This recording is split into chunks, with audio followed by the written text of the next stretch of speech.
Ô, galera, agora aqui ó, é a parte de água fria do nosso empreendimento. Essa tabela aqui é uma tabela da norma, então a norma ela vem falando passo a passo para gente fazer essa execução da parte de água fria do empreendimento. Então aqui ó, na primeira parte coloca aqui falando ó, preparar o esquema isométrico da rede e numerar cada nó ou ponto de utilização, desde o reservatório até o final. Então aqui ó, eu peguei o isométrico, fiz o desenho do isométrico e fui nomeando ó, ponto A, ponto B, ponto C, ponto D, ponto E, ponto F. Beleza? Aí depois, o segundo passo é introduzir a identificação de cada trecho da rede na planilha. Então na nossa planilha aqui ó, a gente pegou e nomeou os trechos na primeira coluna. Depois, no terceiro passo, determinar a soma dos pesos relativos de cada trecho, utilizando a tabela A1. A tabela A1 é essa tabela aqui que também tem na norma. Então, cada aparelho sanitário tem o seu peso relativo. Então, a gente pega esse aqui, os pesos relativos, né? Então, a gente pega nos trechos aqui, no desenho isométrico. Por exemplo, nesse primeiro trecho aqui, ó, eu tenho só o vaso que é alimentado. Já nesse outro trecho aqui da parte de cima, ele já engloba tanto a pia como o vaso, beleza? Aí agora no item 4, calcular cada trecho a vazão estimada em litros por segundo, com base na equação apresentada no A1, na A1.2. Então a equação é essa aí, que ela leva em consideração a soma dos pesos, que aí a gente calcula a vazão. No item 5, a gente primeiramente seleciona o diâmetro, a gente determina um diâmetro qualquer. Depois a gente calcula a velocidade, utilizando a vazão que a gente já calculou e o diâmetro que a gente escolheu. Aí a gente tem que respeitar que a velocidade não supere 3 metros por segundo, que é o que está falando naquela primeira tabela aí. Depois a gente calcula a perda de carga no trecho, utilizando essa fórmula aí, beleza?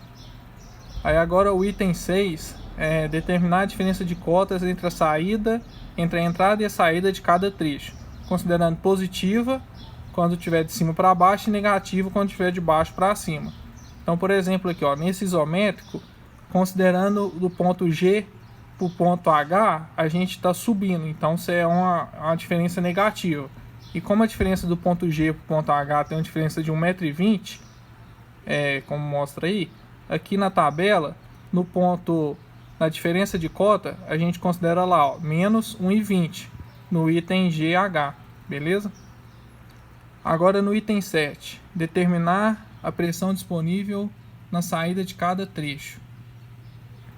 Então aqui ó, a gente vem, a pressão inicial é essa aqui. A diferença de cota que a gente calculou no item anterior, aí a gente tem aqui, considerando também a perda de carga, que é a que a gente já calculou, a gente tem a pressão disponível que está em verde aí, certo?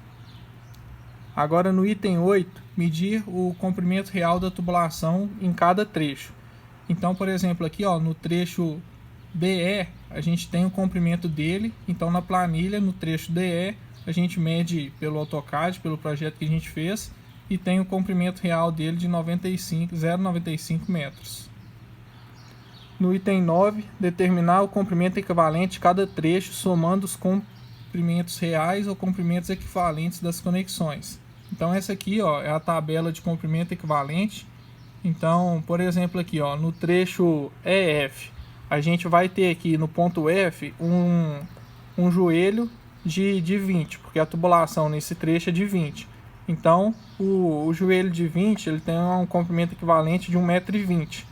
Aí na nossa planilha aqui, ó, a gente no trecho EF, a gente considera um comprimento equivalente de 1,20 m devido àquele joelho que a gente vai ter lá.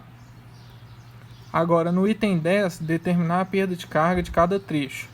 Então, eu vou multiplicar os valores da coluna 6, que foi onde eu calculei a perda de carga por metro, e o comprimento real daquele trecho calculado.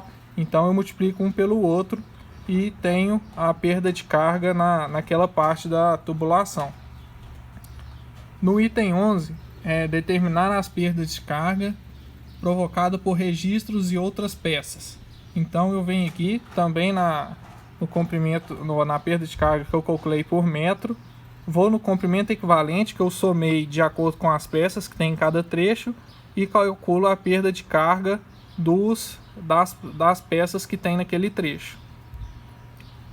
Aí aqui agora, ó, obter a carga total de cada trecho somando os valores da coluna 11 e 12. Então eu pego a perda de carga da tubulação com a perda de carga das conexões e calculo a perda de carga total em cada trecho do meu projeto. No item 13, determinar a pressão disponível residual na saída de cada trecho. Então aqui, ó, eu consigo chegar na pressão que eu vou ter final em cada trecho.